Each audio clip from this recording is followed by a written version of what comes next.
Selamat datang kembali di Jalan Cermin. Jangan lupa like, komen, dan subscribe untuk mendukung channel ini. The Invincible Dragon Emperor. Chapter 1241 Power of Inhibition Formations. Prinsip dasar kehidupan ini sangat kuat. Luli memperhatikan bahwa dalam waktu 12 tarikan napas, orang itu telah pulih sepenuhnya. Kulit yang terbakar di wajah dan tangannya terkelupas, memperlihatkan kulit halus seperti bayi. Lanjutkan. Putri Suci mengambil kembali rantingnya dan berkata. Lin Yu dan yang lainnya saling berpandangan dan maju ke depan. Setiap kelompok beranggotakan 5 orang. Kerja sama tim mereka sangat baik. Setiap orang akan bergiliran maju, yang adil bagi semua orang. Hidup dan mati akan ditentukan sepenuhnya oleh keberuntungan. Koridor itu luas. Setiap baris terdiri dari 30 hingga 40 lempengan. Mereka bisa memilih jalur secara acak. Tentu saja, tidak ada yang tahu lempengan mana yang akan menjadi pemicu. Karena itu, mereka semua hanya memejamkan mata dan berjalan mengikuti. Lebih dari selusin kelompok telah melewati ketinggian lebih dari 100 kaki. Hanya satu orang yang terbakar, tetapi yang lainnya tegang. Sejauh ini, mereka tampaknya diberkati dengan sedikit keberuntungan. Mungkin, hanya ada lebih sedikit formasi penghambatan di jalur yang mereka pilih. Giliran Luli lagi. Tubuhnya diselimuti sisik naga. Armor relik muncul, dan ia pun menggunakan skill Burning Blood. Ia melirik lempengan-lempengan di depannya dan memilih satu secara acak untuk diinjak. Aman. Ia melangkah di atasnya dan merasa lega karena aman. 4 orang lainnya dalam kelompoknya segera menyusul. Ledakan. Tiba-tiba ia mendengar suara ledakan dari sebelah kiri. Mereka menoleh dan kebetulan melihat seorang pria tersambar petir ungu. Swish gelombang. Putri Suci langsung melempar rantingnya. Namun, kali ini sia-sia. Sebelum ranting itu sampai ke orang itu, ia sudah hancur berkeping-keping. Desis, mendesis gelombang. Yang lain terkesiap. Melihat tumpukan abu di tanah, mereka diliputi rasa ngeri. Seseorang yang beberapa saat lalu masih hidup telah lenyap menjadi debu tanpa meninggalkan jasad. Seberapa mengerikankah sambaran petir itu? Itulah kekuatan sebenarnya dari formasi penghambatan. Luli berseru dalam hati. Dulu, ia pernah meremehkan formasi penghambatan. Ketika ia mulai mempelajari buku-buku yang dikumpulkan oleh Tian Lingxi, Luli memiliki pemahaman baru tentang formasi penghambatan. Ketertarikannya semakin kuat ketika ia melihat formasi penghambatan di sini dapat membunuh makhluk abadi. Sayang sekali. Luli menggelengkan kepalanya. Pengetahuannya tentang formasi penghambatan sangat sedikit. Ia hanya membaca sebagian kecil buku peninggalan Tian Lingxi. Paling banter, ia hanya memiliki pemahaman dasar tentang formasi penghambatan. Memecahkan formasi penghambatan di jalan hidup dan mati sama saja dengan menggonggong ke bulan. Tunggu sebentar. Luli tiba-tiba menyadari sesuatu. Ia tidak perlu memecahkan formasi penghambatan. Yang perlu ia lakukan hanyalah menentukan di bawah lempengan mana formasi penghambatan tertanam dan menentukan di mana letak bahayanya. Peri darah. Luli langsung berkomunikasi dengan Bloodvine melalui koneksi spiritual. Ia bercerita tentang jalan hidup dan mati dan bertanya apakah ia bisa menemukan jalan. Luli akan bisa menyeberangi jalan itu ketika peri darah menemukan jalan teraman baginya. Bloodvine adalah makhluk ajaib yang lahir di alam dengan kemampuan khusus untuk memahami formasi penghambatan. Ia mampu memecahkan formasi penghambatan dan mengambil alih kendali kota kekaisaran ilahi. Ia juga dapat membantu Luli mempercepat kemajuannya saat ia melarutkan segel manik jahat. Itu adalah bukti bahwa ia unggul dalam hal ini. Saya tidak yakin. Coba saya lihat.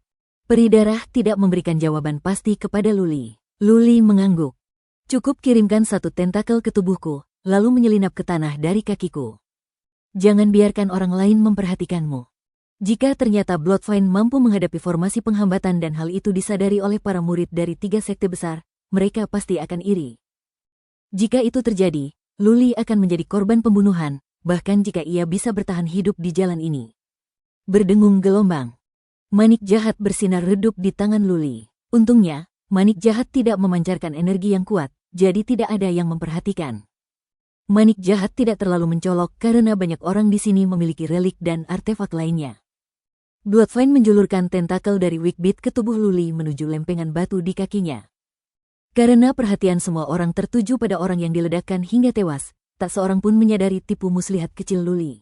Ia pandai menyembunyikan aksinya. Selain cahaya redup dari Wigbeat, tak ada hal lain yang terjadi. Terus berlanjut. Para murid kabinet awan berteriak. Yang lain terdiam sesaat, lalu melanjutkan langkah mereka. Mereka tidak bisa hanya berdiri di sini karena satu orang telah tewas. Mereka dihadapkan pada koridor panjang. Mereka berjalan maju, tetapi lebih lambat. Tak lama kemudian, orang lain diserang oleh formasi penghambatan. Tiba-tiba sebuah sabit menyembul dari bawah tanah dan memotong kakinya. Untungnya, dengan kehadiran Putri Suci, menumbuhkan kaki baru bukanlah hal yang sulit. Bahkan pelet penyembuh pun tidak diperlukan. Ranting itu melilit orang itu. Dalam waktu 2 batang dupa yang terbakar, kakinya sudah tumbuh. Terima kasih, Putri Suci. Orang itu membungkuk padanya. Meskipun ia tampak acuh tak acuh dan dingin terhadap orang lain, setidaknya ia menepati janjinya. Orang-orang mulai merasa lebih baik tentangnya. Ledakan gelombang. Setelah 1 batang dupa terbakar, sebuah pilar cahaya hitam tiba-tiba jatuh dari langit-langit dan mendarat di kepala seseorang. Pria itu mengenakan armor relik, tetapi langsung jatuh ke tanah karena benturan. Ia meninggal sebelum Putri Suci sempat membantunya. Armor dan senjata reliknya hancur. Mulut banyak orang berkedut. Melihat tumpukan jenazah itu, banyak orang merasa sedang melihat akhir hidup mereka sendiri. Namun apa yang dapat mereka lakukan sekarang setelah mereka melangkah sejauh itu? Tak ada jalan lain selain terus melangkah. Mereka yang datang ke makam Raja Luna siap menghadapi kematian. Para pejuang yang bisa menjadi abadi tidak takut mati. Mereka yang tak punya tekad kuat tak akan menjadi abadi. Peri darah, ada kemajuan? Luli gugup.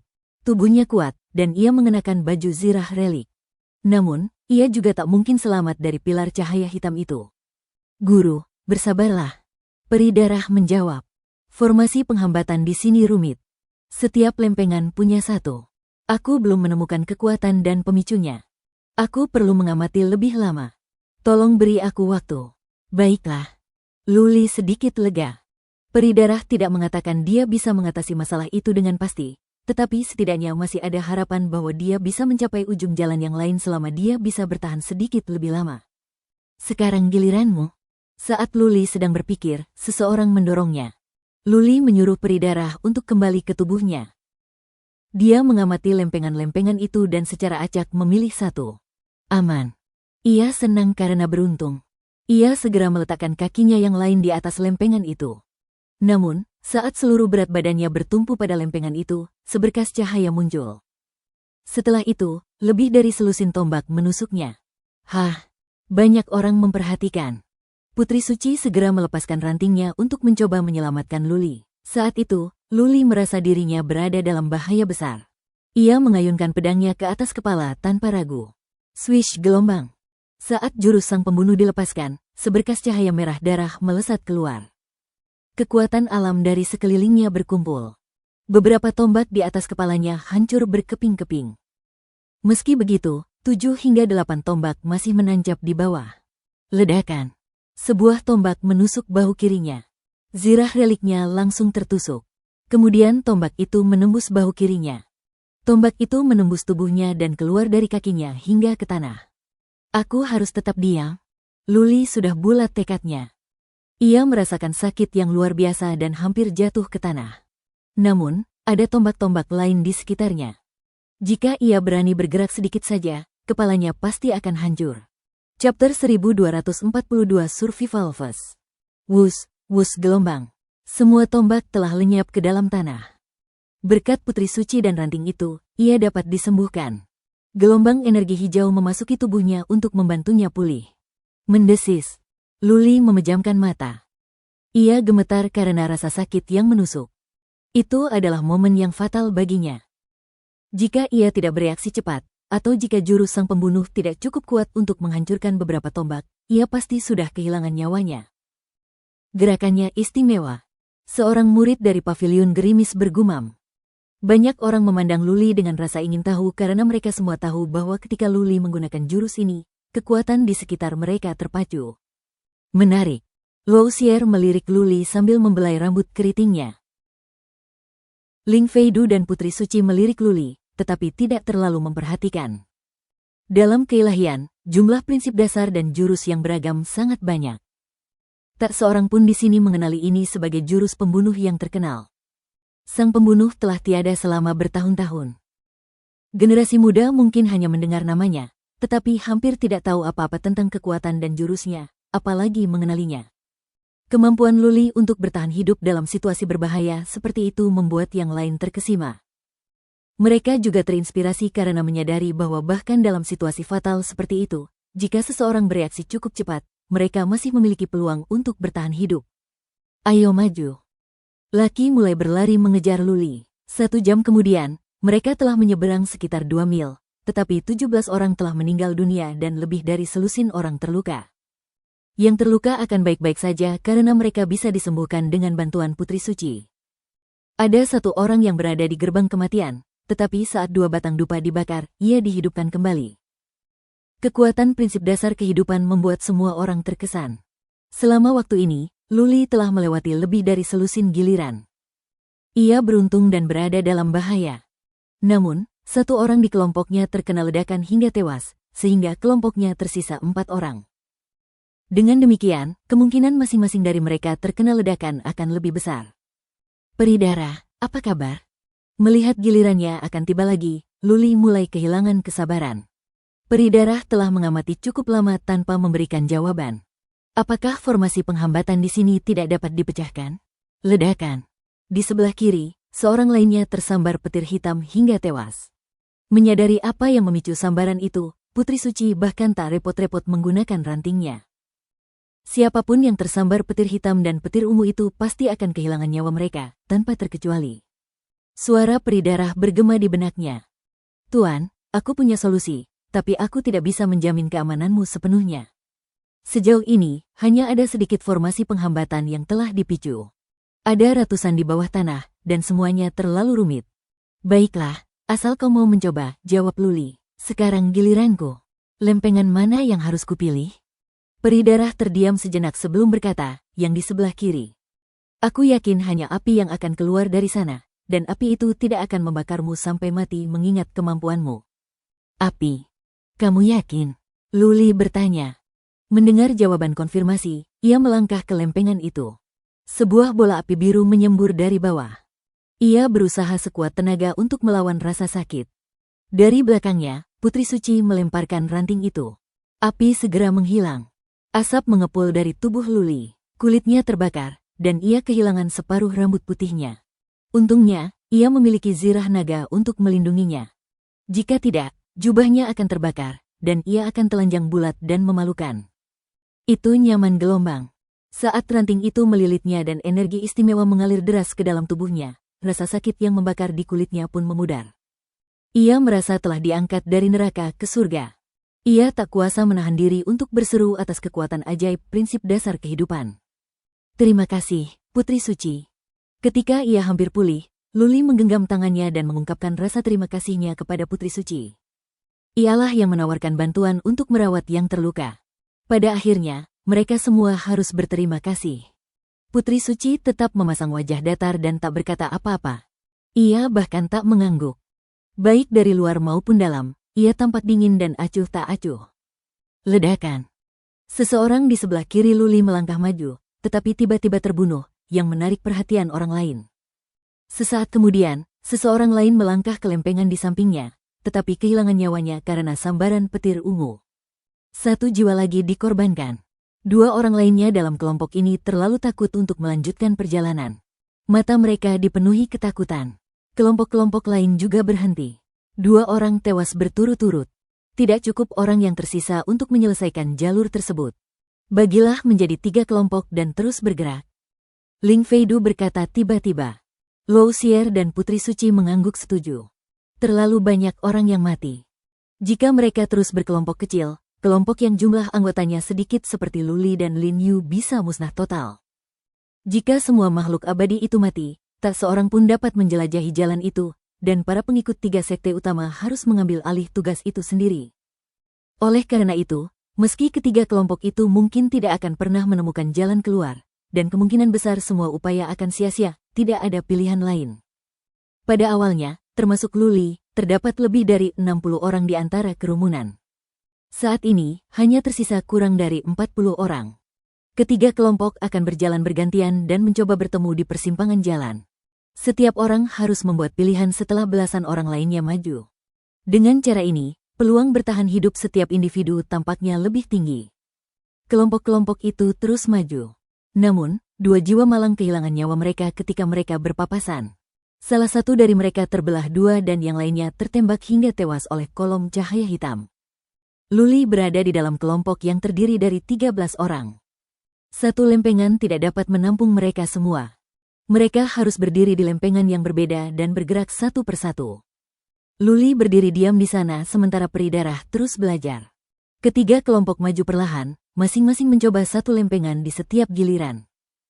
Para murid dari 3 sekte besar juga terbagi dalam 3 tim, masing-masing mengikuti ketiga kelompok tersebut. Semua orang sabar.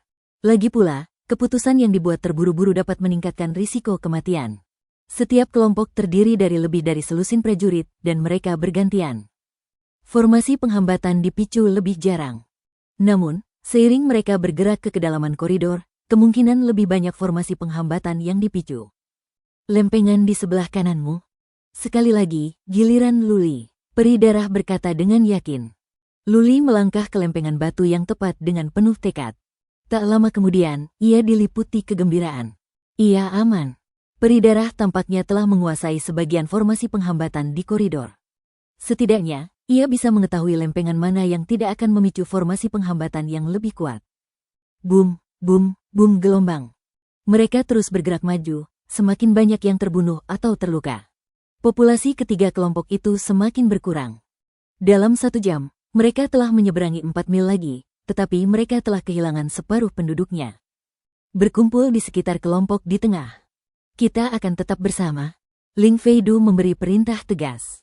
Ujung koridor tak terlihat. Tak seorang pun tahu berapa lama lagi mereka harus berjalan, tetapi jumlah mereka kurang dari 20 orang. Mereka tak mampu berpisah lagi.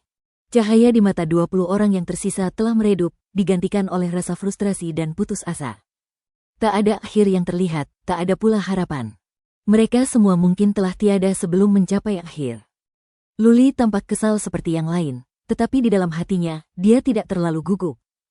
Dia telah melewati lebih dari selusin putaran. Setiap kali, dia selalu aman di bawah bimbingan peri darah, yang telah meningkatkan kepercayaan dirinya. Tentu saja, dia tidak akan sebodoh itu untuk memberitahu orang lain bagaimana dia melakukan ini. Dia tidak mengenal siapapun di antara kerumunan ini. Dia tidak akan membocorkan rahasianya kepada sekelompok orang asing. Jika orang lain iri padanya, dia bisa kehilangan nyawanya sebelum tahu. Dia harus melindungi hidupnya sendiri terlebih dahulu. Chapter 1243 Dead End. Korban meningkat pada tingkat yang mengkhawatirkan. 2 jam kemudian, hanya 5 orang yang masih hidup di antara kerumunan yang dimulai dengan lebih dari 60 orang. Lin Yu, pemuda berambut biru, beruntung. Meskipun terkena 6 kali pukulan, ia tidak kehilangan nyawanya. 3 orang lainnya juga beruntung karena mereka masih bisa bertahan hidup. Meskipun hanya tersisa 5 orang, para pengikut dari 3 sekte utama tidak berniat menawarkan bantuan atau menyatakan akan pergi dan mencari jalan lain. Ada kemungkinan para pengikut dari 3 sekte tersebut tidak akan mengambil alih sampai ke-5 orang tersebut pergi. Wajar saja. Jika Luli ada di kelompok lain, dia pasti akan melakukan hal yang sama. Lagi pula, seseorang harus melindungi nyawanya sendiri terlebih dahulu.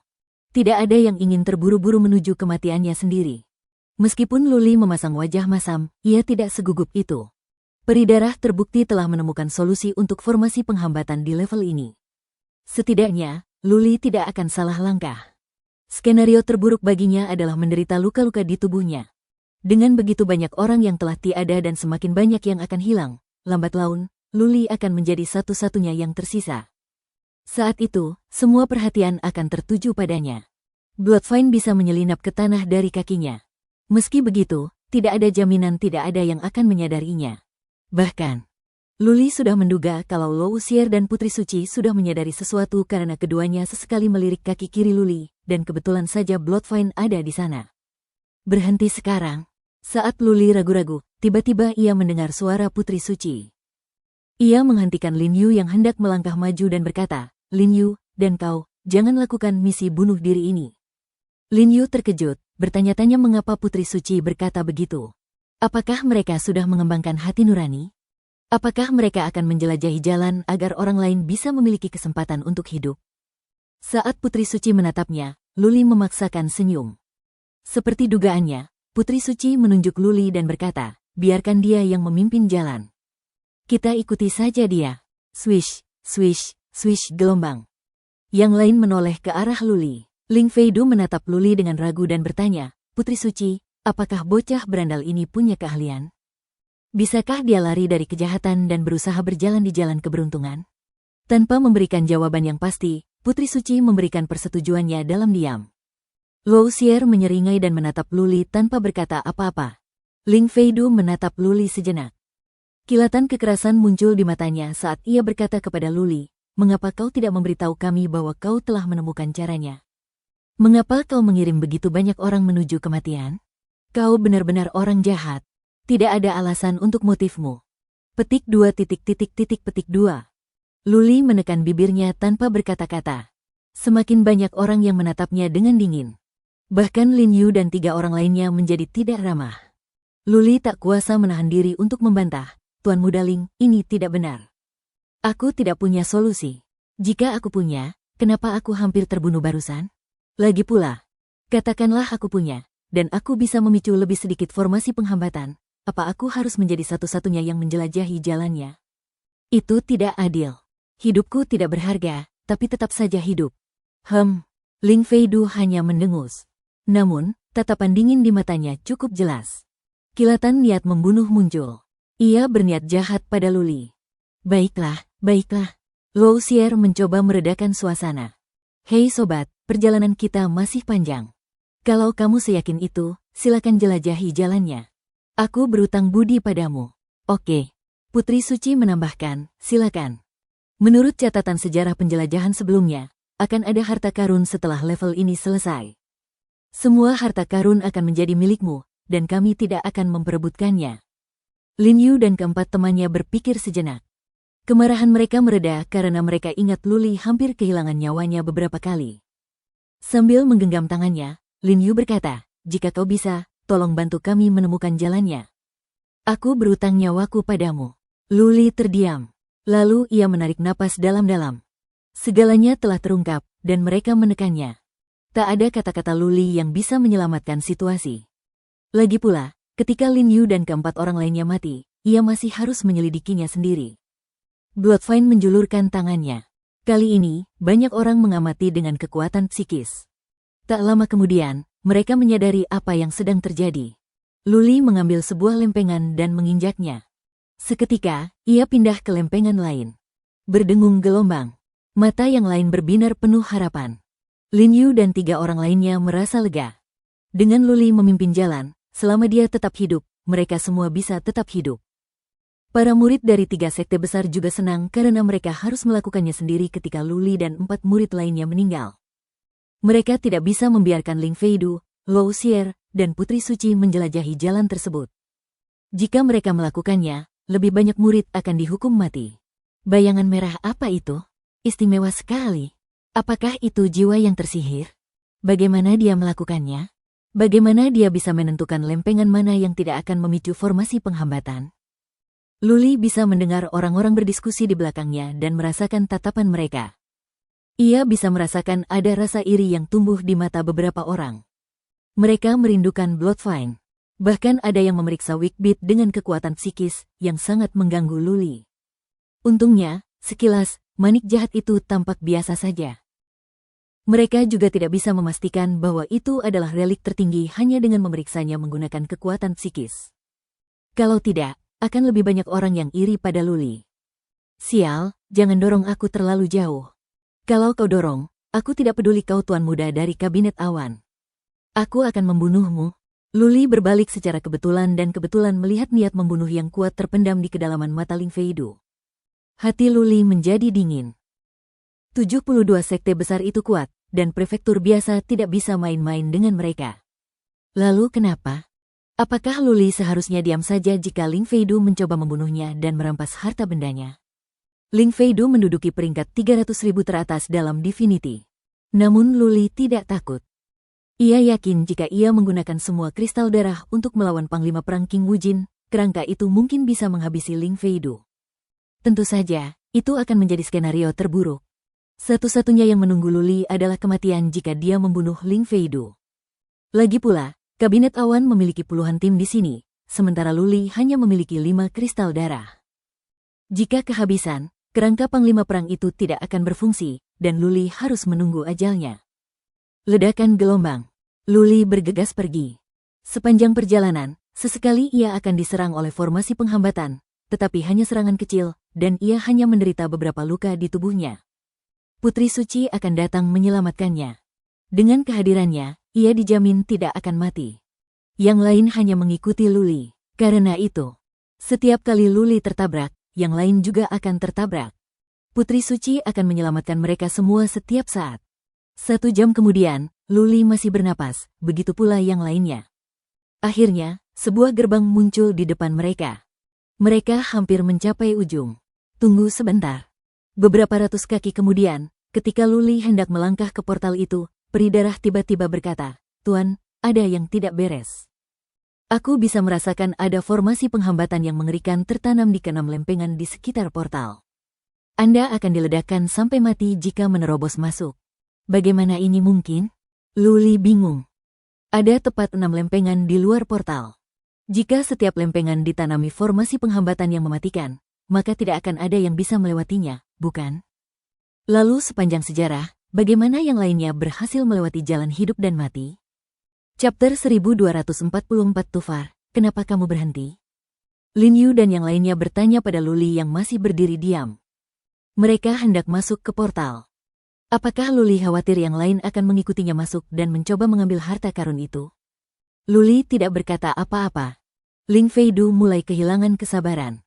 "Pang, kenapa kau berdiri di sana? Kenapa kau tidak masuk saja?" Berbalik menghadap Ling Feidu, Luli tersenyum dan berkata, "Tuan Muda Ling, jika Anda terburu-buru, silakan masuk dulu dan ambil sendiri harta karun di sana." "Apa?" Ling Feidu sedikit gugup. Ekspresinya tidak berubah, tetapi ia tidak banyak bicara. Dari mata Luli, ia bisa melihat beberapa niat licik. Luli sedang mencoba membodohinya. "Ada apa?" tanya Lou Xier. Karena Luli tidak menganggap Lou Xier begitu menjijikan, ia memberikan jawaban setelah berpikir sejenak. "Aku bisa merasakan bahwa semua lempengan di sekitar portal itu dipenuhi formasi penghambatan yang mengerikan. Setiap lempengan itu bisa membunuh kita. Bagaimana ini mungkin?" Banyak orang terkejut. Akhirnya, mereka telah mencapai akhir. Mereka dihadapkan pada sebuah gerbang tetapi tidak bisa masuk. Apakah mereka diharapkan untuk kembali ke tempat mereka memulai? Mereka tidak bisa melakukan perjalanan mundur di jalan kehidupan dan kematian. Satu-satunya pilihan lain adalah menunggu di sini selama 1000 tahun sampai mereka diteleportasi keluar. Ini tidak benar. Lou Xier mengerutkan kening. Ia dan Putri Suci saling berpandangan. Alis indahnya pun bertaut. Banyak orang telah mencoba menjelajahi jalan hidup dan mati sebelumnya dan banyak yang berhasil. Bagaimana ini bisa terjadi? Luli juga tidak bisa memahaminya. Ia bertanya kepada peri darah, "Periksa lagi dan lihat apakah kau salah." Peri darah menjawab setelah hening sejenak, "Aku yakin. Keenam lempengan itu tertanam formasi penghambatan yang mematikan. 1 sentuhan saja dan kau akan mati." Luli takut bergerak. Melihat Putri Suci dan Lou Xier, ia berkata, "Aku tidak punya nyali untuk pergi. Kalau kalian tidak percaya padaku, silakan kirim seseorang untuk melihat." Mengirim seseorang? Siapa yang berani? Tak seorang pun ingin mati. Lou Xier dan Putri Suci mengerutkan kening dalam diam. Menunjuk seseorang di sebelah Lin Yu, Ling Feidu berkata, "Coba saja. Kalau kau bisa selamat, kau boleh memiliki semua harta di sana." Petik 2. Luli memutar bola matanya. Mereka telah sepakat bahwa dia akan mengambil semua harta karun itu. Sekarang, untuk memancing orang-orang, Ling Feidu telah mengambil kebebasan untuk membuat keputusan sendiri. Namun, orang itu tidak bergerak. Sambil menatap Ling Feidu, ia berkata, "Harta karun. Aku tidak menginginkannya. Aku tidak punya nyali untuk masuk.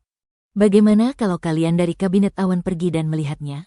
Kalian bisa menikmati harta karun itu. Biarkan aku." Seorang murid dari Kabinet Awan berkata sambil menggertakkan giginya.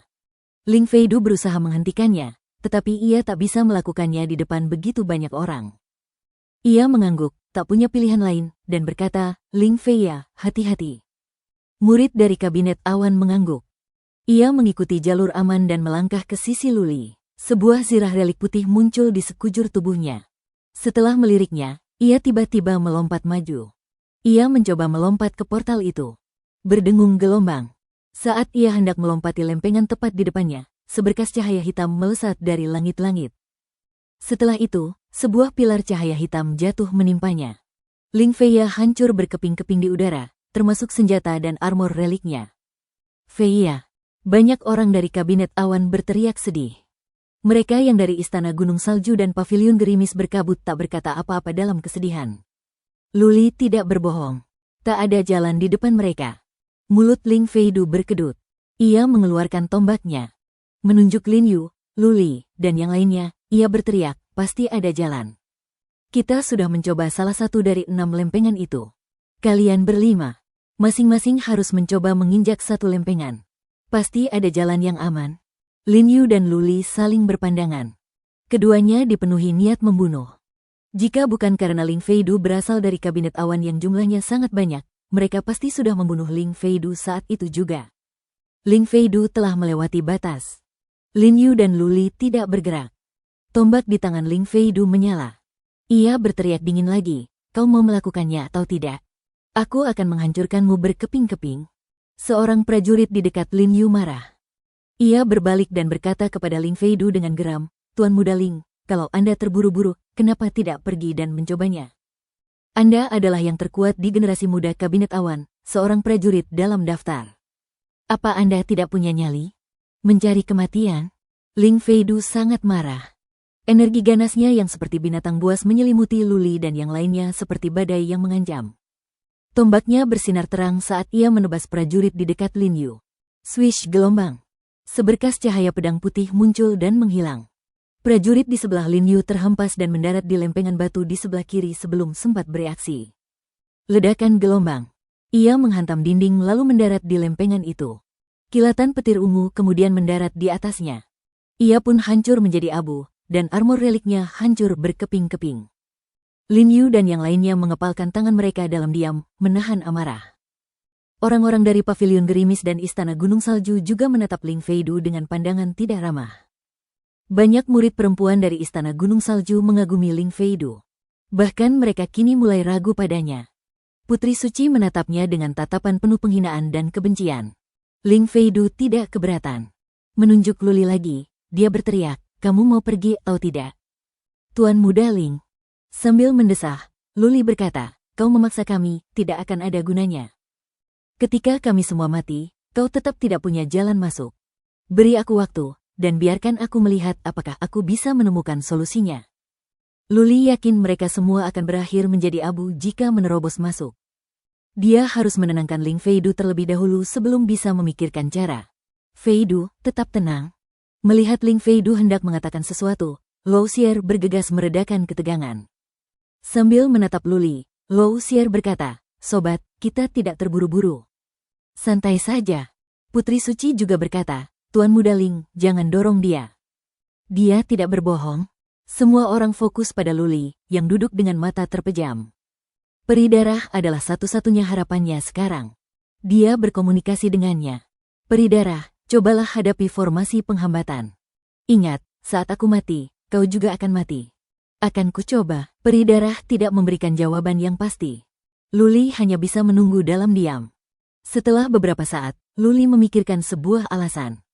Apakah karena peri darah telah mengubah formasi penghambatan di sini sehingga semua jalan kehidupan terhalang? Dia membaca banyak buku tentang formasi penghambatan, jadi dia punya sedikit pengetahuan. Sistem formasi penghambatan di makam Raja Luna pasti sangat besar dan rumit. Raja Luna mungkin telah mengatur beberapa boneka, roh, atau budak jiwa untuk mengendalikan formasi penghambatan. Dengan kata lain, ada seorang penjaga makam di sini. Mungkin, penjaga makam itu merasakan bahwa Bloodvine mencoba mengubah formasi penghambatan di sini untuk jalan pintas. Penjaga makam itu mungkin telah mengubah formasi penghambatan untuk memblokir jalan keluar.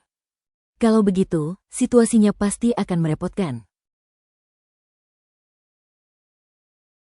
Bahkan jika Bloodvine bisa memecahkan formasi penghambatan dan mengubah jalan kematian menjadi jalan kehidupan, pada akhirnya, si penjaga makam tetap bisa membunuh semua orang di sini. Itu tidak benar. Setelah dipikir-pikir lagi, Luli yakin bahwa Raja Luna pasti telah menetapkan aturan tertentu untuk mengendalikan orang atau boneka seperti itu. Jika penjaga makam ini bertindak dan membunuh siapapun yang memasuki makam Raja Luna sesuka hatinya, maka itu akan bertentangan dengan niat awal Raja Luna. Apa gunanya? Luli berpikir sekeras mungkin. Ia tampak hampir menemukan jawabannya, tetapi belum dapat memahaminya. Seolah ada tabir yang menghalangi pandangannya dari kebenaran, dari melihat langit di balik awan. Chapter 1245 Crazy Actions sudah 2 jam berlalu. Peri darah tidak menemukan solusi. Luli duduk diam di tanah sambil memikirkan titik kritis itu. Dari membaca buku-buku tentang formasi penghambatan yang dikumpulkan oleh Tian Lingxi, Luli kini memiliki pemahaman umum, meskipun tidak mahir, tentang formasi penghambatan. Formasi penghambatan ada yang statis dan ada yang dinamis. Yang statis telah ditentukan sebelumnya untuk berfungsi mengikuti pola tertentu. Formasi penghambatan untuk mengumpulkan energi Xuan, misalnya, dapat mengumpulkan energi Xuan secara terus-menerus hingga formasi penghambatan tersebut menjadi tidak valid. Formasi penghambatan ilusi akan terpicu begitu seseorang masuk dan tidak akan pernah berubah. Formasi semacam itu akan beroperasi berdasarkan aturan yang telah diatur sebelumnya. Formasi penghambatan dinamis lebih fleksibel. Biasanya, akan ada orang yang mengoperasikan formasi penghambatan tersebut yang dapat berubah dan berganti kapan saja dengan mudah. Formasi penghambatan di dalam makam Raja Luna sangat kuat. Raja Luna pasti ahli dalam formasi penghambatan, atau dia pasti telah mengundang seorang master seperti itu untuk membentuk formasi penghambatan. Jika formasi penghambatan itu statis, maka Luli kesulitan menemukan penjelasan atas situasi saat ini. Tujuan Raja Luna mendirikan formasi penghambatan pasti bukan untuk membunuh semua yang masuk. Kalau tidak, tak seorang pun akan meninggalkan makam Raja Luna hidup-hidup.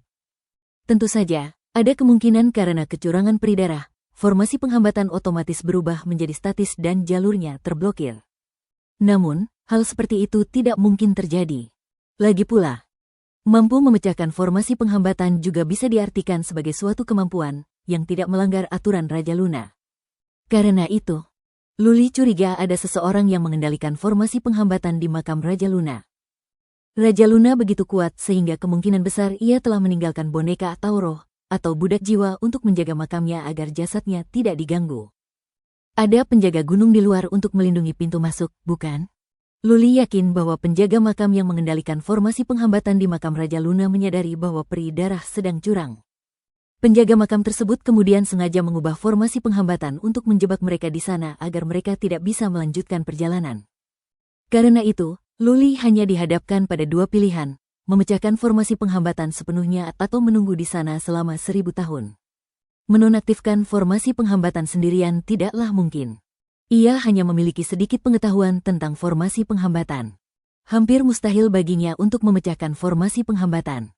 Menunggu di sini selama 1000 tahun? Hal itu semakin menyakitkan Luli. Berapa banyak hal yang akan terjadi dalam 1000 tahun? Akankah terjadi kesalahan di alam semesta langit terbalik dan alam semesta bumi kekaisaran?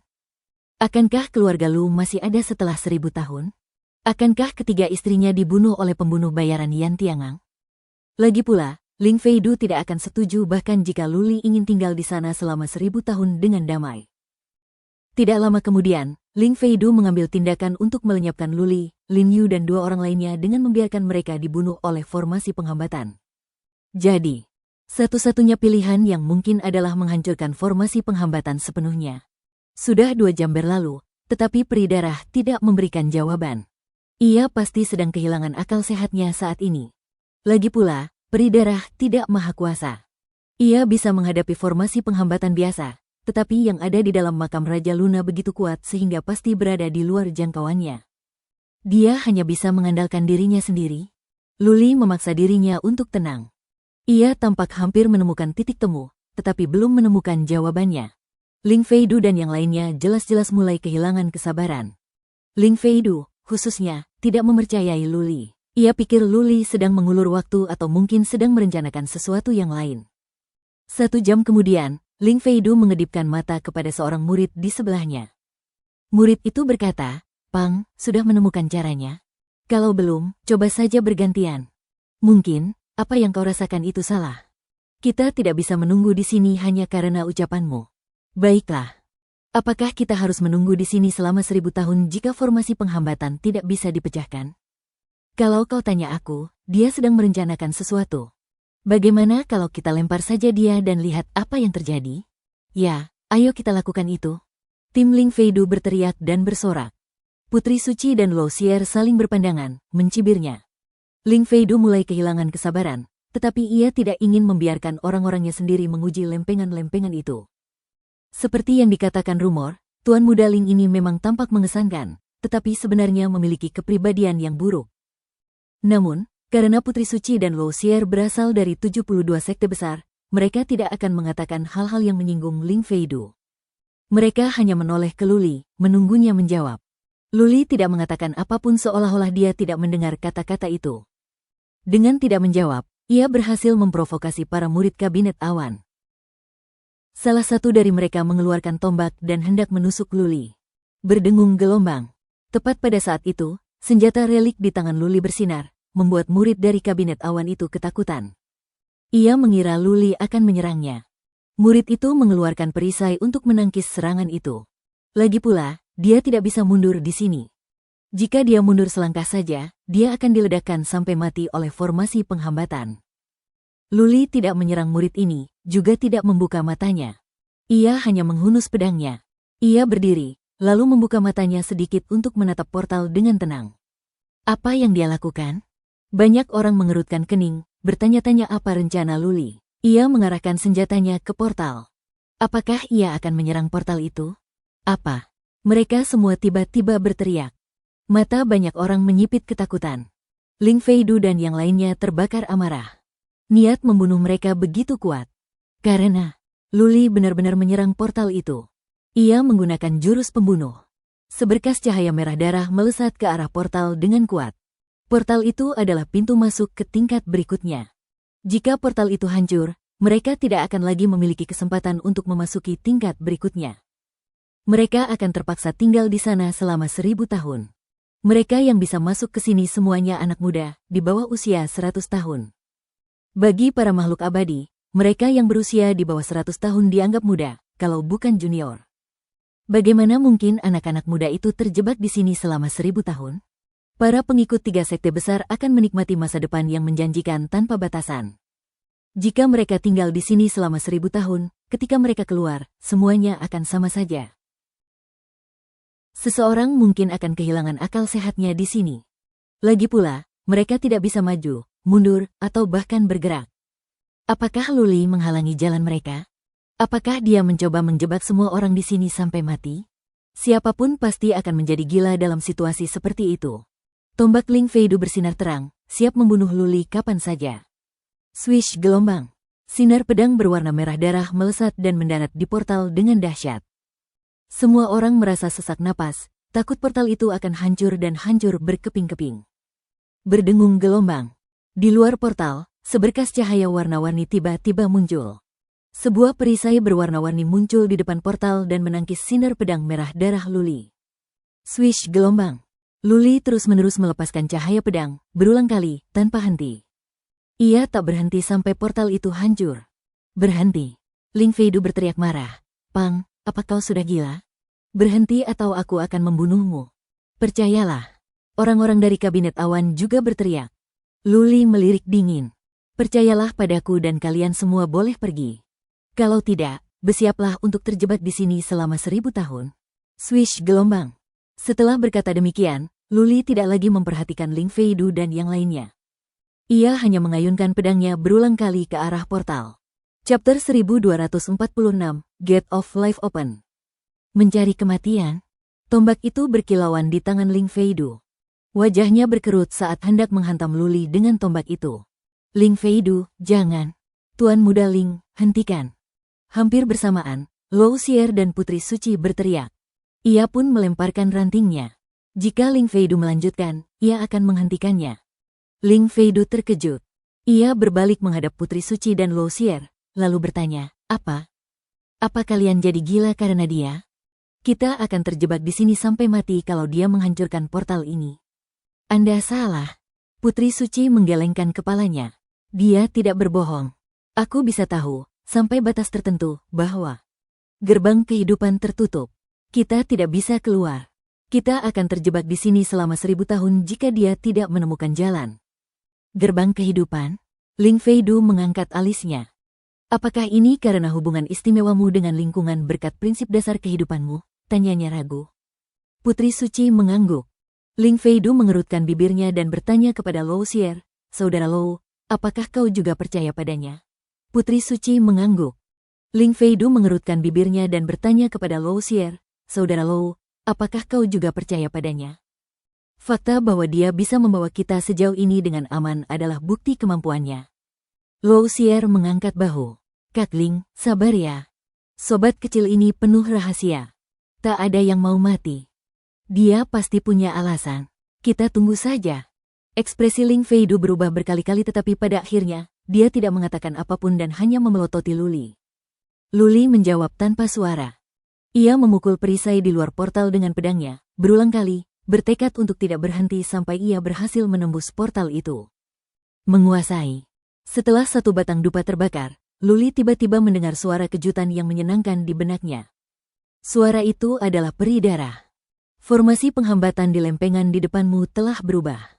Aman untuk pergi. Haha. Luli menyimpan pedangnya dan memasang senyum kemenangan. Dia benar. Gerbang kehidupan terbuka. Pada saat yang sama, Putri Suci tiba-tiba berkata. Matanya yang sebening kristal dipenuhi keheranan. Cahaya di matanya semakin mempercantik kecantikannya. Itu terbuka. Luo Xier mengelus rambut keritingnya, dipenuhi rasa ingin tahu sekaligus kebingungan. Ia tak habis pikir bagaimana hal itu bisa terjadi. Sedangkan Ling Feidu, ia sama sekali tidak tahu, tetapi enggan bertanya. Ia hanya memasang wajah masam. Suara mendesing. Luli menyimpan pedangnya dan melangkah maju. Di tengah tatapan orang lain, ia melangkah ke lempengan batu, melewati perisai, dan menghilang ke portal. Apa? Banyak orang terkejut. Bukankah ada perisai warna-warni di luar portal? Mengapa Luli bisa melewatinya? Lagi pula, ada formasi penghambatan yang kuat di lempengan itu. Ling Feiya terbunuh di sana. Mengapa Luli tidak mengalami apapun saat dia menginjaknya? Menarik. Luo Xier semakin bingung. Sambil menyeringai, ia berkata, baiklah, teman-teman, jalan hidup dan mati sudah terpecahkan. Fiuh, fiuh. Lin Yu dan yang lainnya bernapas lega. Tak satu pun dari mereka mengerti bagaimana Luli memecahkan formasi penghambatan, tetapi faktanya Luli telah memasuki portal. Mereka bisa tetap hidup. Menakjubkan. Putri Suci berseru. Ia juga tidak tahu bagaimana Luli melakukannya. Meski begitu, ada satu hal yang ia yakini, jika bukan karena Luli, tak satu pun dari mereka bisa pergi dari sini. Mereka akan terjebak selama 1000 tahun. 1000 tahun? Bagi mereka, mereka berada di puncak kehidupan. Baginya, itu adalah tahun-tahun terbaik dalam hidupnya. Jika ia terjebak di sini selama 1000 tahun, saat ia keluar, ia pasti sudah tua. Selama masa ini, banyak murid dari Istana Gunung Salju mungkin sudah gila atau mati. Ayo pergi. Putri Suci melambaikan tangannya dan memimpin. Prinsip dasar kehidupan yang dipelajarinya membekalinya dengan kemampuan khusus untuk membedakan apakah ada jalan keluar di alam. Saat itu, ia yakin bahwa gerbang kehidupan dari jalan hidup dan mati ini terbuka. Masalahnya pun terpecahkan. Waktunya pergi. Luo Xier melambaikan tangannya dan mengumpulkan mereka dari pavilion gerimis berkabut. Putri Suci adalah yang pertama mengikuti di belakang Luli. Ia melesat ke portal dan menghilang. Ayo pergi. Cepat. Cepat. Yang lainnya bersemangat saat mereka memasuki portal satu persatu. Di tengah kilatan cahaya yang menyilaukan, mereka muncul kembali di sebuah aula yang luas. Di ujungnya terdapat sebuah gerbang yang memancarkan cahaya redup. Tidak ada apa-apa di aula itu, dan juga tidak ada bahaya.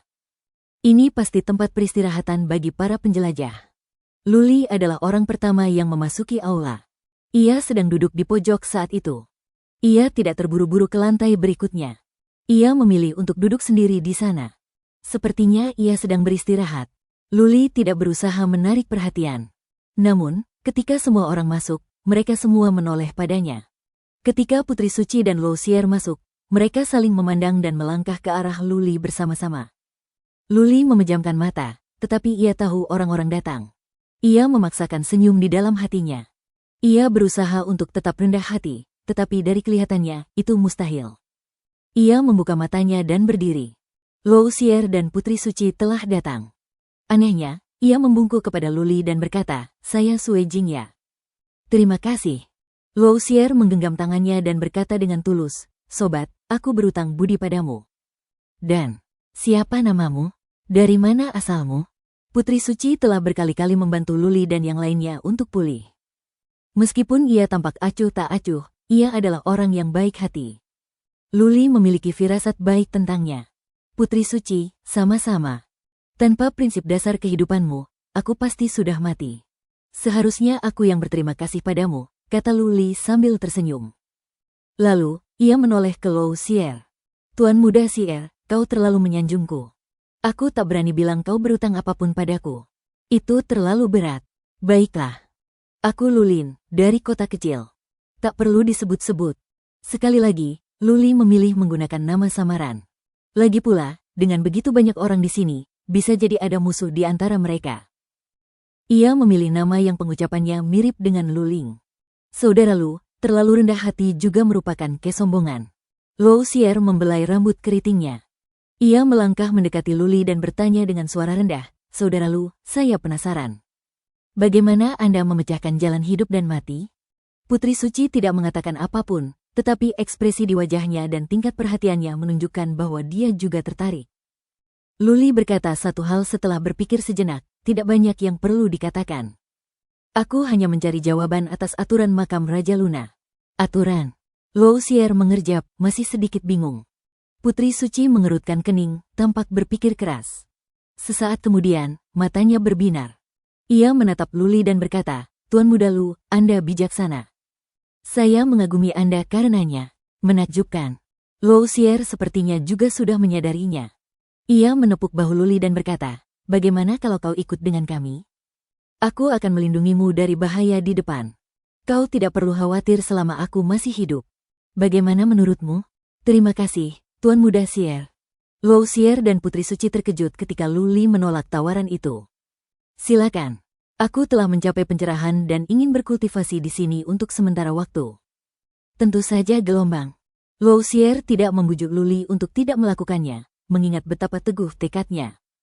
"Nanti kalau kita bertemu lagi, aku akan membelikanmu minuman. Kalau kau ingin bergabung dengan Paviliun Gerimis Berkabut, datanglah dan temui aku. Aku akan berusaha sebaik mungkin untuk membantumu," kata Luo Xier sambil tersenyum. "Tuan muda Lu, sampai jumpa lagi." Putri Suci mengangguk kepada Luli dan berbalik. Ia bergabung dengan tim dari Istana Gunung Salju dan memimpin timnya menuju pintu masuk ke tingkat berikutnya. Chapter 1247 Cloaking Armor. Fakta bahwa Putri Suci dan Luo Xier datang untuk berbicara dengan Luli dan Putri Suci membungkuk padanya menarik perhatian banyak orang. Sebagai makhluk abadi dalam daftar, Putri Suci dan Luo Xier termasuk di antara yang paling berbakat di antara para dewa. Selain itu, mereka masing-masing adalah murid kunci di Istana Gunung Salju dan Paviliun Gerimis Berkabut, yang merupakan salah satu dari 72 sekte utama. Berbicara dengan Luli seharusnya sudah dianggap suatu kehormatan baginya. Namun, Putri Suci membungkuk kepada Luli dan Luo Xier menepuk bahu Luli. Lin Yu dan yang lainnya mengagumi Luli, tetapi tidak merasa iri. Sebaliknya, mereka mengangguk kepada Luli sebagai tanda terima kasih. Jika bukan karena Luli, mereka pasti sudah terbunuh. Lin Feidu sama sekali tidak memandang Luli. Murid-murid dari kabinet awan sesekali melirik Luli. Seseorang bergumam, menebak harta apa yang diperoleh Luli di aula. Tentu saja, tak satu pun dari mereka berniat merebut buah kemenangannya. Kabinet awan adalah salah satu dari 72 sekte besar. Mereka menjunjung tinggi martabat mereka. Jika mereka mencoba mengambil harta karun itu, reputasi mereka akan hancur. "Ayo pergi." Putri Suci dan Luo Xier sedang berjalan mendekat. Ling Feidu berkata kepada timnya dengan dingin dan berjalan menuju gerbang. Luli duduk di sana, memperhatikan semua orang pergi. Luo Xier adalah yang terakhir pergi. Ketika semua orang sudah masuk ke gerbang, Luli mengangguk kepada Luo Xier dengan penuh rasa terima kasih. Luo Xier tetap tinggal untuk berjaga-jaga jika ada orang yang berniat jahat terhadap Luli. Dia telah membantu Luli lagi. Luli memilih untuk tidak pergi bersama yang lain karena dia ingin tetap hidup. Ling Feidu sudah menginginkannya mati. Jika Luli pergi bersama yang lain, bahkan dengan Luo Xier yang melindunginya, ia akan langsung terbunuh jika Ling Feidu tiba-tiba bertindak. Ada alasan lain. Dia mendapatkan sebuah harta karun di aula ini. Itu adalah baju zirah putih. Luli menyimpannya segera setelah memasuki aula. Di jalan hidup dan mati, baju zirah reliknya telah hancur. Sekarang, ia memiliki yang baru. Dilihat dari penampilannya, Luli tahu bahwa baju zirah itu bukanlah relik biasa. Ia ingin mencobanya di sini terlebih dahulu, dan ketika Ling Feidu dan yang lainnya sudah agak jauh, ia akan berangkat. Dia datang ke sini bukan untuk harta karun, melainkan untuk bersembunyi dari kejaran Dewa Sayap. Kehancuran mengejar yang agung. Dia harus tetap rendah hati karena telah menjadi sasaran. Kalau tidak, dia bisa mati sebelum menyadarinya. Adapun bagaimana dia memecahkan formasi penghambatan di jalan hidup dan mati? Solusinya sederhana. Luli menemukan sesuatu. Ia akhirnya menyadari titik itu. Pasti ada seseorang atau roh yang mengendalikan formasi penghambatan di makam Raja Luna. Perubahan formasi penghambatan di jalan hidup dan mati pastilah tipuannya untuk mengekspresikan ketidakpuasannya terhadap jalan pintas yang diambil oleh Bloodvine. Hal yang Luli pahami adalah karena makhluk ini ada di sini untuk menjaga makam Raja Luna, maka aturan tertentu tidak boleh dilanggar. Makam Raja Luna adalah sebuah permainan. Sebuah permainan pasti punya aturan. Semua orang harus bermain sesuai aturan. Karena penjaga makam ini diam-diam mengubah aturan untuk menghabisi semua pemain, maka Luli juga bisa melakukan ini. Untuk melanggar aturan. Jadi dia menyerang portal itu. Portal itu adalah sebuah koneksi. Beberapa aturan yang ditetapkan oleh Raja Luna tidak boleh dilanggar. Jika Luli benar-benar menghancurkan portal itu, maka ia telah melanggar aturan yang ditetapkan oleh Raja Luna. Luli sebenarnya berkomunikasi dengan cara nonverbal kepada penjaga makam dengan menyerang portal. Jika penjaga makam bersikeras mengikuti triknya, maka mereka harus melanggar aturan, yaitu menghancurkan portal. Setelah portal itu dihancurkan, penjaga makam akan melanggar aturan Raja Luna yang pasti telah memberlakukan tindakan untuk membatasi penjaga makam. Oleh karena itu, penjaga makam harus berkompromi untuk mengubah formasi penghalang dan mengizinkan Luli dan yang lainnya untuk masuk. Pada akhir hari, Luli tidak menghancurkan formasi penghalang. Ia hanya bertukar jurus dengan penjaga makam dan memaksanya mundur selangkah. Mengingat hal ini, saat itu Luli merasa terganggu. Ia telah menyinggung penjaga makam di sini. Jalan hidupnya ke depan akan lebih sulit di sini. Bahaya dan kesulitan yang ia hadapi akan 10 kali lebih banyak daripada yang lain. Dia yakin bahwa penjaga makam itu, meski tidak melanggar aturan utama, akan menciptakan banyak masalah bagi Luli untuk menghabisinya di sana. Saat ini, Luli merasa dirinya telah menjadi seekor semut. Sepasang mata mengawasinya dan sesosok makhluk sedang memikirkan cara menghabisinya. Sudahlah. Aku akan coba baju zirah relik dulu. Luli mengeluarkan baju zirah putih yang indah itu setelah beberapa saat. Ia menuangkan energi ilahi ke dalamnya. Armor relik ini berbeda dengan yang pernah ia dapatkan sebelumnya. Beratnya seperti bulu. Ini pasti armor relik tingkat lanjut. Jadi, mengendalikan armor relik itu mudah. Saat energi ilahi mengalir ke dalam baju zirah relik, baju zirah itu mulai bersinar. Luli merasa bahwa baju zirah relik itu dapat dikendalikan dalam hitungan hari. Ia menjernihkan pikirannya dan terus mengendalikan armor relik. Pada saat yang sama, ia mulai berkultivasi untuk mempelajari jurus pembunuh dan prinsip dasar angin. Beberapa hari kemudian, seluruh relik mulai menyala. Kemudian, armor relik itu menghilang ke dalam tubuhnya. Luli masih memejamkan mata. Ada informasi tambahan di benaknya tentang armor relik itu. Zirah penyembunyi. Sesaat kemudian, Luli tiba-tiba membuka matanya. Ia sangat gembira, zirah ini adalah relik tertinggi. Makam Raja Luna penuh dengan harta karun. Ia dengan mudah menemukan sepotong relik tertinggi. Kalau itu cuma relik agung biasa, Luli pasti tidak akan senang. Tapi armor relik ini punya fungsi yang luar biasa. Menyamarkan. Faktanya, banyak orang tahu cara menyamar, yang tidak dianggap sebagai keterampilan tingkat tinggi. Namun, dengan relik tertinggi ini, ketika Luli menyamar, seorang abadi biasa mungkin tidak dapat merasakan kehadirannya. Mari kita lihat. Armor penyelubung muncul. Setelah cahaya redup, Luli menyadari bahwa keberadaannya telah menghilang. Ia masih di tempat. Tetapi bahkan kekuatan psikisnya sendiri pun tak dapat mendeteksinya. Taois Tuli, peri darah, keluarlah. Luli mengeluarkan manik jahat dan mengeluarkan tubuh Taois Tuli dan tubuh abadi itu. Mereka muncul dalam sekejap. Taois Tuli itu membuka matanya lebar-lebar begitu keluar dan bergumam bingung, nah. Tuan, di mana engkau? Aku bisa merasakan engkau di sini, tetapi mengapa aku tidak bisa melihatmu? Tuan, armor relik ini sungguh mengesankan. Peri darah berkata kepada Luli, aku bisa merasakan kehadiranmu, tapi aku tidak bisa menemukanmu. Kau telah menghilang begitu saja. Baiklah. Luli cukup puas. Relik agung itu tidak mengecewakannya. Ia berdiri di tempat dan berkata kepada Taoist Tuli, periksa baik-baik. Aku tepat di sebelahmu. Mulut Taoist Tuli berkedut ketakutan. Ia menggunakan kekuatan psikisnya dan memeriksa sekelilingnya. Namun, ia tidak dapat menemukan keberadaan Luli. Aku akan jalan-jalan. Coba lihat apakah kamu bisa menemukan riak di angkasa. Kata Luli. Kemudian, ia mulai berjalan mengelilingi Taoist Tuli itu.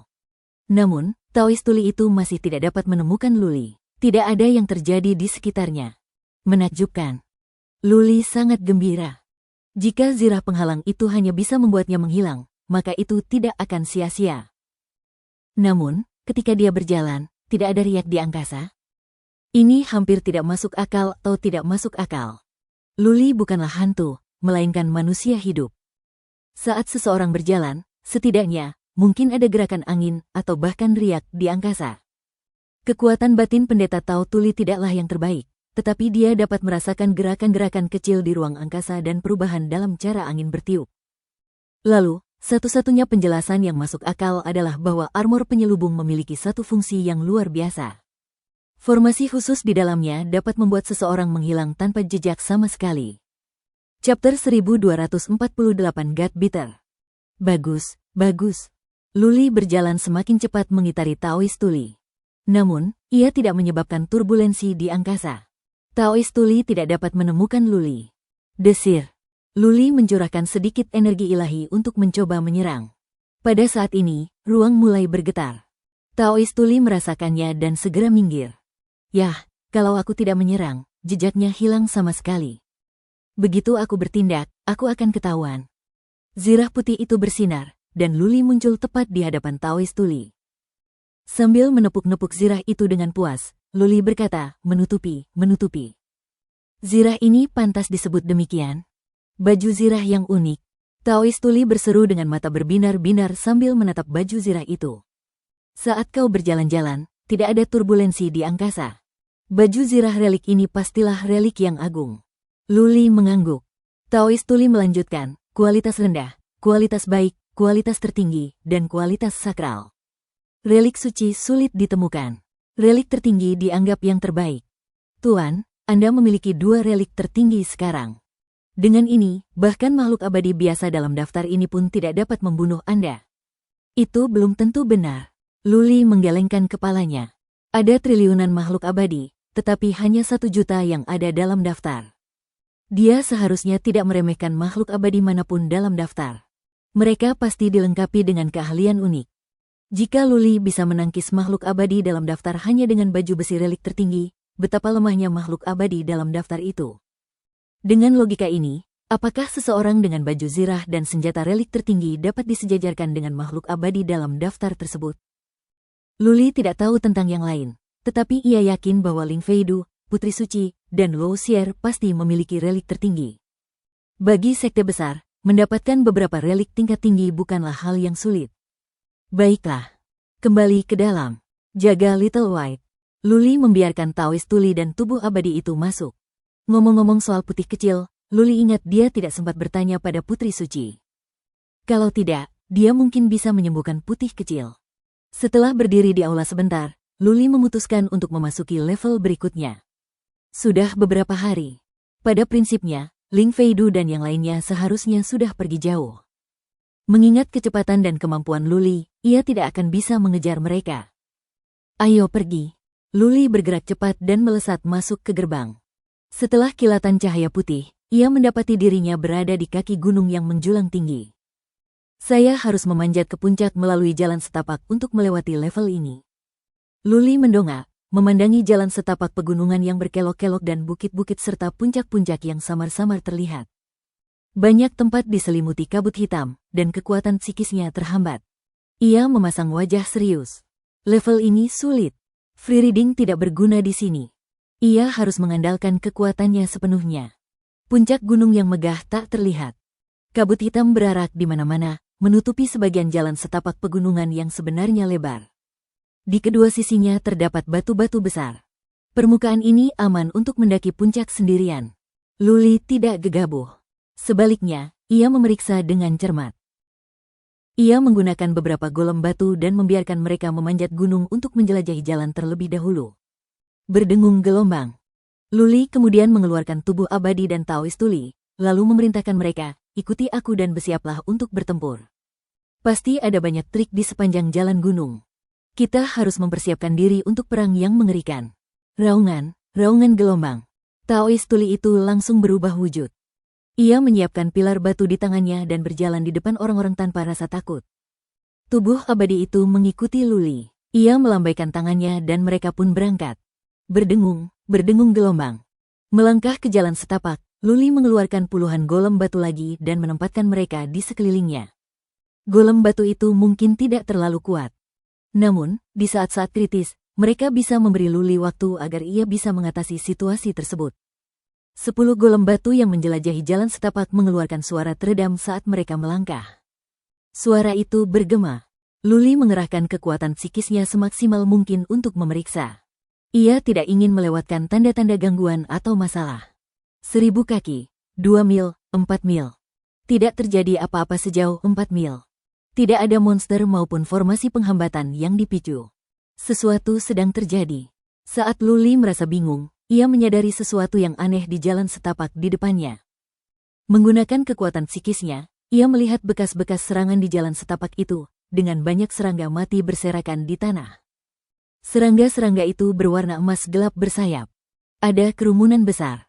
Dimanapun ia bisa melihat dengan kekuatan psikis, disitulah serangga-serangga itu berada.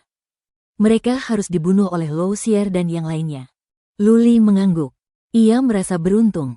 Jika seperti level pertama dan tidak ada lagi bug yang muncul, ia bisa mencapai puncak dengan mudah. Serangga itu.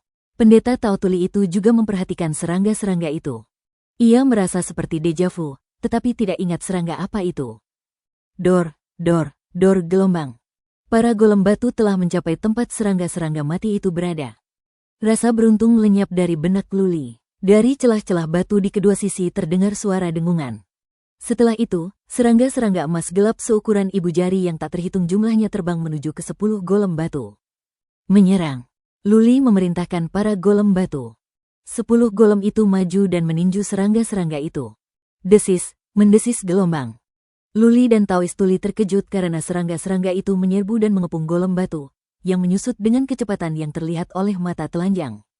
Mereka pun dimakan. Dalam sekejap mata, ke-10 golem batu itu lenyap. Penggigit Tuhan. Taoist Tuli itu gemetar. Bahkan bibirnya pun menggigil. Matanya dipenuhi ketakutan. Menatap Luli, ia berkata, "Tuan, mereka adalah penggigit dewa." Di antara 10 serangga beracun paling mengerikan di keilahian, para penggigit dewa berada di peringkat ke-9. Pergilah. Kita tidak bisa selamat dari ini. Benar-benar. Luli mengerutkan kening. Bukankah tanah dipenuhi serangga mati? Bagaimana Lao Xier dan Putri Suci bisa membunuh mereka dengan begitu mudah? Benarkah? Kau tak bisa menerobos mereka bahkan dengan baju zirah relik sekalipun. Aku pasti akan mati kalau bertemu mereka. Mulut Taoist Tuli berkedut. Luli membiarkan para golem batu menerjang maju sementara dia, Taoist Tuli, dan tubuh abadi itu mundur selangkah. Bagaimana para murid dari 3 sekte besar membunuh serangga-serangga itu? Para penggigit dewa pasti punya beberapa kelemahan.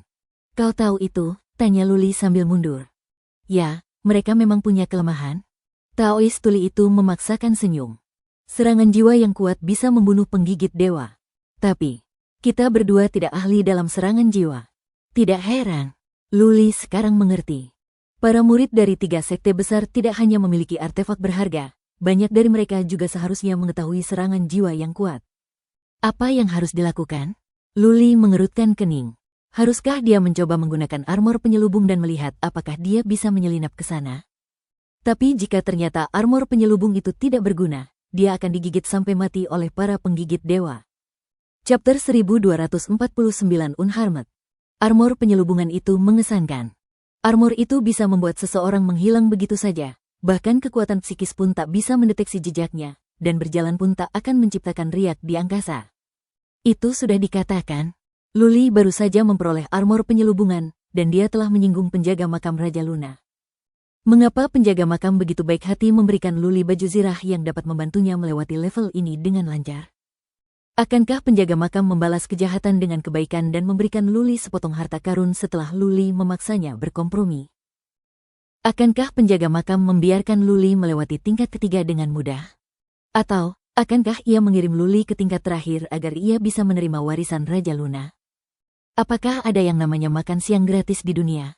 Jawaban yang jelas adalah tidak. Luli merasakan bahaya fatal dan sesuatu yang mencurigakan dari situasi abnormal ini. Oleh karena itu, tanpa alasan apapun, dia tidak boleh menggunakan armor penyelubung. Kalau tidak, dia mungkin akan digigit hingga menjadi abu oleh para penggigit dewa. Luli tidak mengerti serangan jiwa, begitu pula Taoist Tuli. Tidak ada golem batu yang punya kesempatan.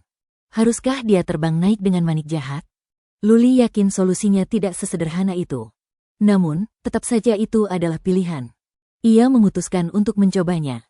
Ia mundur beberapa mil dan memasuki Wigbeat bersama Taoist Tuli dan tubuh abadi itu.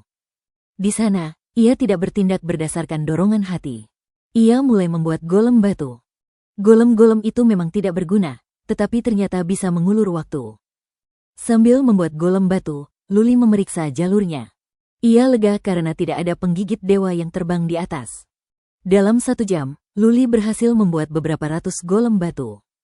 Ia memutuskan sudah waktunya bergerak. Ia menerbangkan manik jahat perlahan di sepanjang jalan setapak ke depan. Semua penggigit dewa telah lenyap. Saat Luli mendekat, ia mulai merasa gugup. 2 mil, 1 mil, setengah mil. Berdengung gelombang. Luli mengirimkan lebih dari 100 golem batu dan membuat mereka berlari menyusuri jalan setapak. Wus, wus, wus gelombang. Lebih dari 100 golem batu berlari ke depan dengan liar secepat yang mereka bisa. Luli mengikuti mereka di dalam manik jahat. Ia mencoba menyelinap masuk dengan bersembunyi di antara para golem batu. Berdengung, berdengung, berdengung gelombang.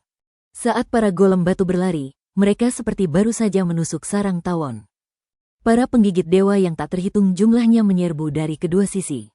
Masa penggigit dewa yang padat mengepung para golem batu. Tidak, lari. Luli merasakan puluhan penggigit dewa terbang menuju manik jahat, dan mereka telah mengepungnya. Manik jahat terus bersinar, dan energinya habis dengan kecepatan yang mengkhawatirkan. Luli memeriksa. Para penggigit dewa itu ganas. Jika dia tinggal dan membiarkan mereka menggigit manik jahat, dalam waktu beberapa batang dupa terbakar, energinya bisa terkuras dan manik jahat akan hancur menjadi debu. Berdengung, berdengung, berdengung gelombang. Luli melepaskan semua golem batu lainnya dan menerbangkan manik jahat ke belakang. Untungnya, tertarik oleh golem batu, manik jahat terlepas. Luli membiarkan manik jahat berguling-guling di tanah dan menyingkirkan semua penggigit dewa yang menempel pada manik jahat. Wus gelombang. Luli menerbangkan manik jahat kembali secepat kilat. Ia mengirimkan lebih banyak golem batu di sepanjang jalan untuk mengalihkan perhatian para penggigit dewa. Ia akhirnya bisa bernapas lega setelah mencapai kaki gunung dan memastikan kembali bahwa para penggigit dewa tidak mengejarnya. Phew. Luli menghela napas berat. Sang Taoist Tuli tahu bahwa pilihan ini tidak memungkinkan sekarang. Sambil menggosok dahinya, ia berkata, "Tuan, makam Raja Luna sungguh tempat yang aneh. Bagaimana mungkin kita bisa melewati level ini? Bagaimana kalau kita berkultivasi di sini saja selama 1000 tahun?" Luli memberitahu Taoist Tuli tentang makam Raja Luna. Bagi Taoist Tuli, 1000 tahun bukanlah apa-apa. Makhluk dari wilayah malapetaka umumnya memiliki harapan hidup ratusan ribu tahun. Ia tidak mau mengambil risiko karena ketika Luli meninggal, ia pun tidak akan memiliki kesempatan untuk bertahan hidup. 1000 tahun. Luli memaksakan senyum. Itu bukan 1 tahun atau 10 tahun. Dia bisa menahannya jika itu hanya beberapa tahun atau bahkan 10 tahun. Tapi itu 1000 tahun. Bagi Luli, itu terlalu lama. Bagaimana mungkin dia bisa berkultivasi di sana selama 1000 tahun sendirian? Dia yakin dia akan kehilangan akal sehatnya.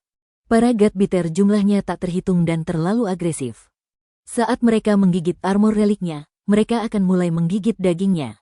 Begitu ia menggunakan armor penyelubung, Luli pasti sudah kehabisan pilihan. Saat armor itu digigit hingga berkeping-keping, para penggigit dewa akan mulai menggerogoti dagingnya. "Peri darah, apakah kamu punya ide?" Luli bertanya, tetapi tidak terlalu berharap padanya karena peri darah diam saja.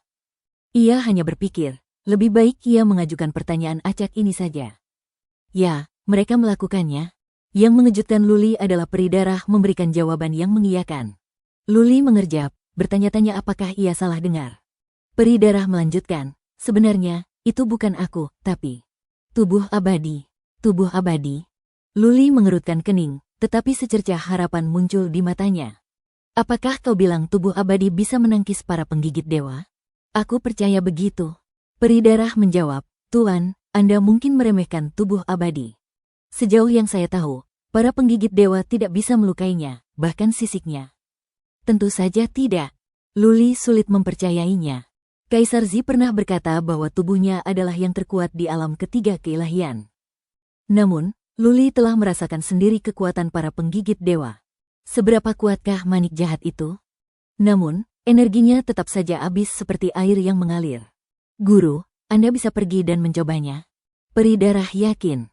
Menurut pemahamanku tentang tubuh abadi, kau pasti akan baik-baik saja. Baiklah. Meski masih ragu, Luli yakin selama tubuh abadi itu dapat melarikan diri dengan cepat saat dibutuhkan, dia tidak akan terluka. Luli segera membangun golem batu.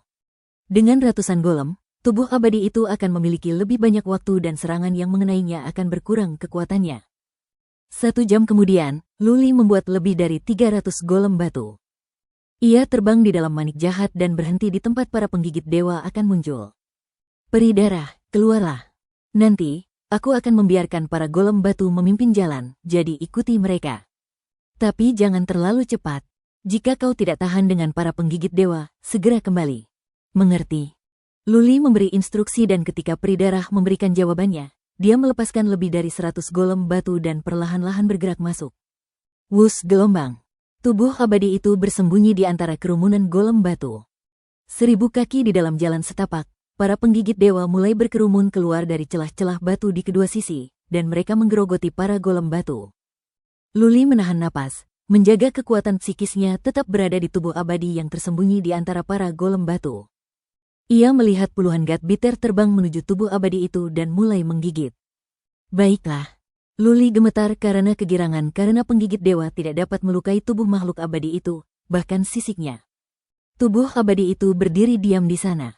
Sisik emasnya memantulkan cahaya redup. Tubuh abadi itu berdiri tegak di jalan setapak, bagaikan panglima perang yang tak terkalahkan. Guru, ini berhasil. Luli mendengar suara peri darah tepat pada waktunya.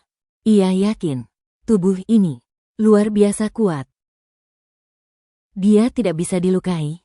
Tuan, suruh tubuh abadi itu mengambil manik jahat dan langsung menyeberangi jalan setapak gunung. Chapter 1250 Delightful. Semua golem batu telah dihancurkan, tetapi tubuh abadi itu tidak terluka meskipun dikelilingi oleh para penggigit dewa.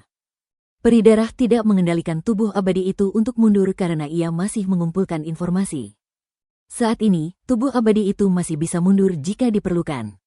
Namun, ketika mereka berada di kedalaman gunung, begitu keadaan memburuk, Luli, Taoist Tuli, dan tubuh abadi itu akan musnah karena tidak akan ada jalan keluar. Ujian berlangsung selama 1 jam. Setelah itu, tubuh abadi itu mundur perlahan. Luli mengirimkan lebih banyak golem batu untuk mengalihkan perhatian para penggigit dewa agar tubuh abadi itu dapat melepaskan diri dari para penggigit dewa. Saya pikir semuanya akan baik-baik saja. Peri darah berkata, aku terus mengawasi tubuh abadi itu. Aku yakin para penggigit dewa tidak akan mampu menghancurkan pertahanannya. Baiklah. Kepercayaan diri Luli meningkat. Ia menyimpan tubuh abadi itu dan segera menerbangkan manik jahat kembali. Setelah memastikan tidak ada lagi penggigit dewa yang mengincar mereka, Luli mulai membuat golem batu. Ratusan golem batu muncul, tetapi Luli tidak mengirimkannya. Ia mengeluarkan tubuh abadi yang menggenggam manik jahat dengan 1 tangan. Tangan abadi itu cukup besar untuk menutupi seluruh manik jahat agar tidak terluka oleh para penggigit dewa. Ayo pergi. Perintah Luli. Seketika, tubuh abadi itu melesat secepat kilat. Begitu ia tiba di jalan setapak, para penggigit dewa menyerbu dari kedua sisi. Meskipun demikian, tubuh abadi itu terus maju dan menghancurkan para penggigit dewa itu. Ayo, ayo, ayo. Luli berteriak. Ia sangat gugup. Kekuatan psikisnya selalu tertuju pada tubuh abadi itu, takut terjadi kesalahan. Ini bukan hal yang lucu. Jumlah penggigit dewa tak terhitung, dan kerumunan itu tak terlihat habisnya. Begitu tubuh abadi tak mampu menahannya, maka Luli akan hancur. Tubuh abadi itu melesat hingga batasnya dan melesat di sepanjang jalan setapak pegunungan, yang membuat lebih banyak Godbiter waspada. Gumpalan Godbiter yang padat itu cukup meresahkan. Luli bisa merasakan ada mayat para penggigit dewa di sepanjang jalan. Mereka pasti dibunuh oleh murid-murid dari 3 sekte besar. Tubuh abadi itu telah menempuh jarak beberapa mil dan seluruh jalan dipenuhi mayat para penggigit dewa. Luli terkejut dengan apa yang dilihatnya. Ia bertanya-tanya bagaimana murid-murid dari 3 sekte besar itu bisa sampai ke atas. Luli bisa membayangkannya.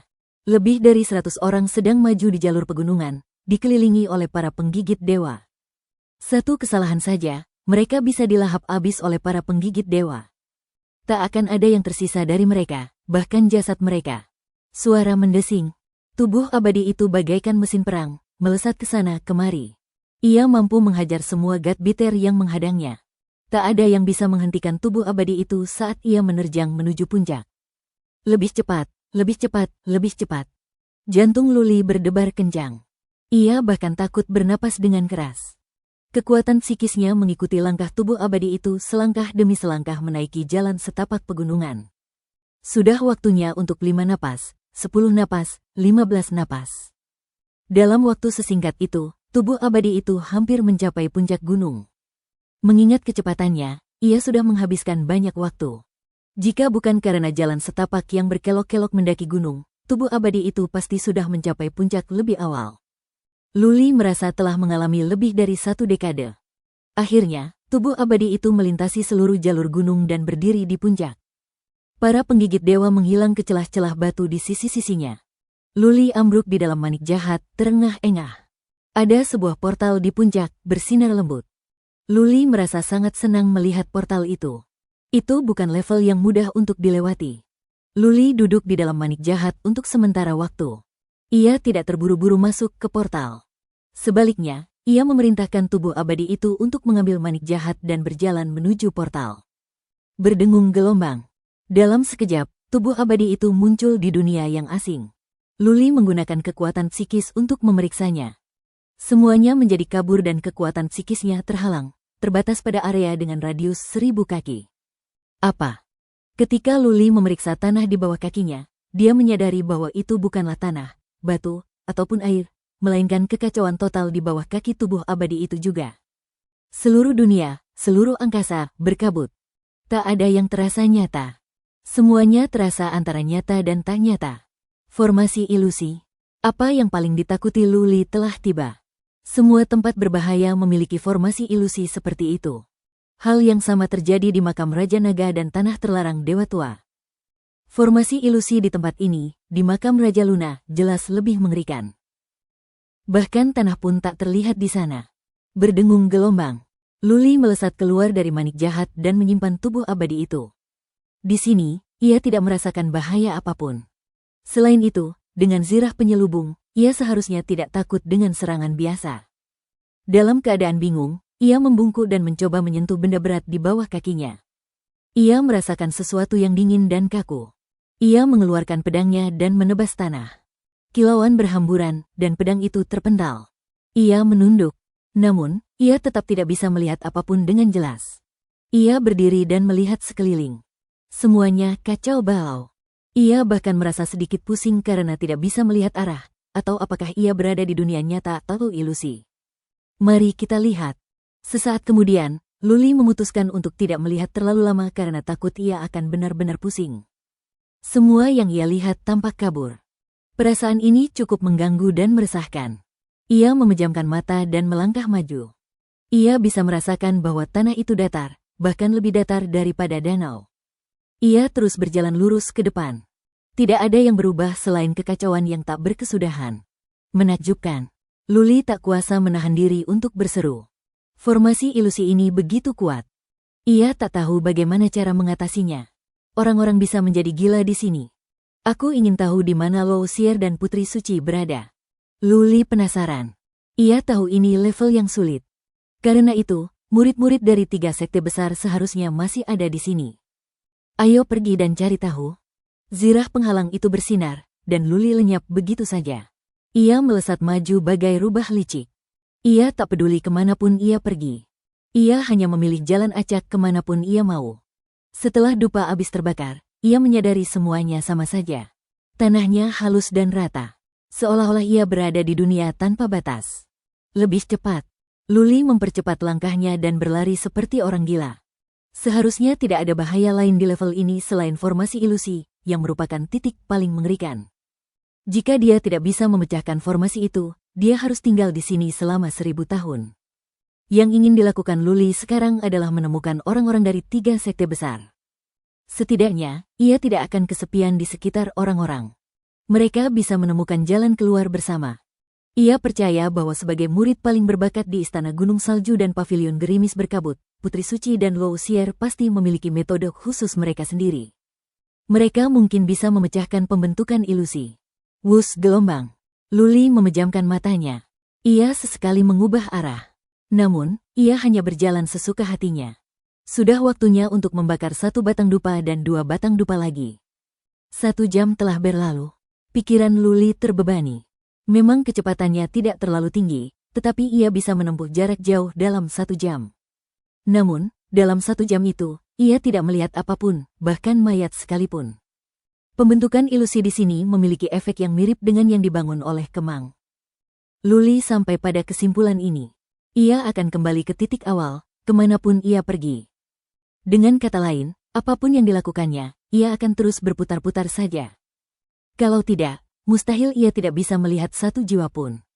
Setelah beberapa saat, Luli mengerucutkan bibirnya dan mengucapkan beberapa kata dari mulutnya. Bukankah ini menyenangkan? Berambung.